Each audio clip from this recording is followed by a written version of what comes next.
Good evening. Welcome to You Can't Handle the Truth Movies. I know that was quick. I know you got the watch My now, name's so Chris. that's Yeah, I'm using the watch to technology's do it. going up here. My, Red right hand.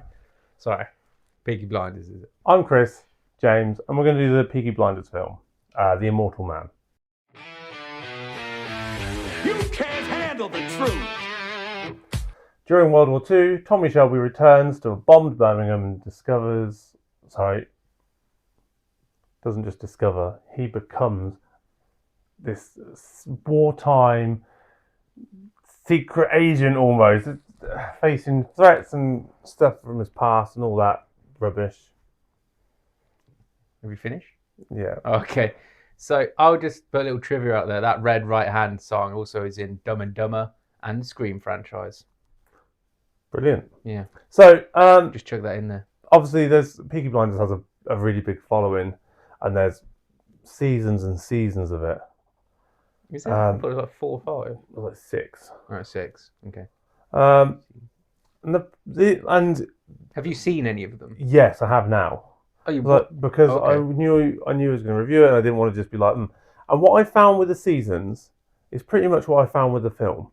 There were some absolutely brilliant, amazing bits. I was like, wow, that's great. And then the rest of it was just a bit like, waiting for the next great bit.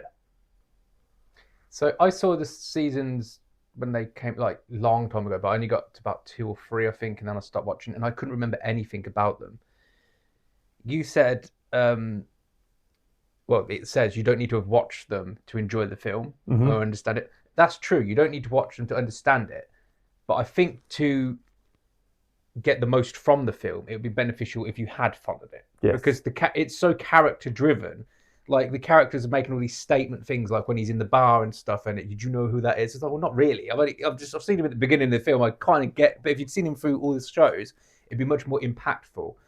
And I think it's got some great performances, great actors. It's done really well. But I also I agree with you to an extent. It's got some good scenes, and it just kind of drags on a bit. But also, I thought it was a bit long-winded. the plot line, Very absolutely bloody ridiculous. okay. Let's go. Why?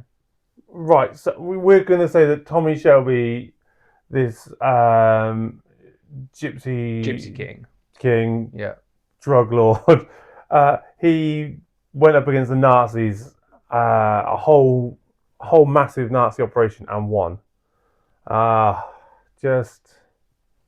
Did he? Yeah. You know, but there's one guy, Tim Roth, I think it was. Yeah, it was a whole operation. Tim Roth was the head of that operation. But only that division, not the whole operation. Only the division for that area. Getting all that millions and millions of money into our economy. Yeah, well, they don't mess about. It was a bit far-fetched. 70 million. Yeah, maybe. Yeah, But you could say that about any action bit. Yes, like when he's in the I bar can. and he gets the grenade out, you can, Yeah, which I thought was a Maybe. really good scene, but also absolutely ridiculous. I loved it. At the same time, I was like, It was my favourite bit is when he Yeah. actually did something. Yeah, Yeah, like, when- he did something. You know what I mean? when he put and stuck it in his top, and I was like, that is the most stupid thing I've ever seen. Especially if he didn't run out the door. Yeah, like, Just or stays there. Oh, or he tripped, or anything, like just, and it was just, yeah. And I was like, one part side of me was like, that's the most ridiculous thing I've ever seen. The other part of me was like, that is the best part of the film. I really enjoyed that.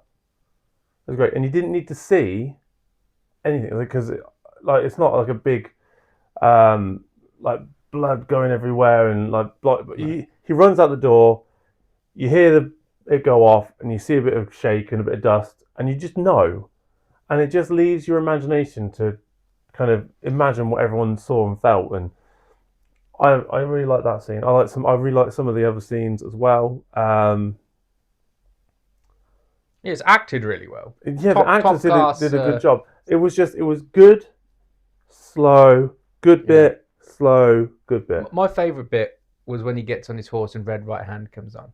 Oh, And I like my favourite bit of the show was also when the show started. So I did find the same. I found it was a bit drawn out for someone that wasn't following it into the show. And I think if you were following and into the show and the characters, you'd appreciate it and like it much more. And that's all I've got to say about it. Yeah. But I like the show. I think it's got some great bits and some dud bits. What's your score? 6.3 out of 10. Well, I think it was acted very. I think it was made really well despite being a bit slow. So I'll give it a 6.5. But yeah, I don't far disagree. So, And I think if you really enjoyed the show, I think you'll enjoy it a bit more than we did. But also, yeah, so 6.4. 6.4. Peaky Blinders. There you go. Peaky Blinders, 6.4. Done.